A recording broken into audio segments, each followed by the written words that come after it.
இயேசுவனுடைய பணி வாழ்வை ரெண்டா பிரிக்கலாங்க. 2 சாப்டரா பிரிக்கணும்னா, ஒன்று கலிலேயாவில் அவருடைய பணி வாழ்க்கை, எருசலேமில் அவருடைய பணி வாழ்க்கை. கலிலேயில பார்த்தீங்கன்னா எல்லாம் சூப்பரா இருக்கும். போதனை, கூட்டம், ஜேன்னு கூட்டம், புதுமைகள் செய்வது, மக்கள் எல்லாம் அவருடைய அற்புதங்களை பார்த்து வியந்து போவது, அந்த அற்புதங்களினுடைய ஒரு மகத்துவ திளைப்பில் திகைப்பில் அப்போஸ்தலர்களுக்கும் அந்த பெருமிதம் தானே. எல்லாம் அப்படி ஜாலியா இருக்கிறாங்க.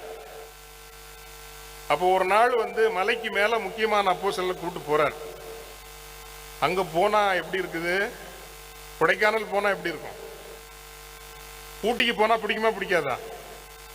ஆண்டவரை இங்கே இருந்துருவோம், நம்ம எதுக்கு அங்க போய் இந்த ஜனங்களோட எல்லாம் கஷ்டம், நம்ம இங்கே ஜாலியா இருந்துருவோம், கொடைக்கானல்ல இருந்துருவோம், ஊட்டியில இருந்துருவோம். ஏசு ஒண்ணுமே சொல்லல, கீழே வந்துடுறாரு. அப்புறம் ஒரு நாள் மெதுவா சொல்றாரு, நம்ம ஜெருசலேமுக்கு போகணும். அதுவும் இந்த கோர் டீம் தான் சொல்றாரு, எருசலேமுக்கு போகணும். இவங்களுக்கு தெரியும், என்ன தெரியும்?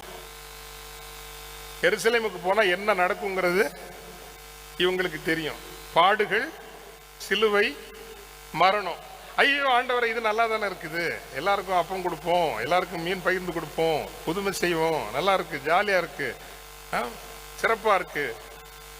இயேசு என்ன சொல்கிறார்? போ பின்னாலே, அப்பாலே சாத்தானே, உனது எண்ணங்கள் கடவுளின் எண்ணங்கள் அல்ல.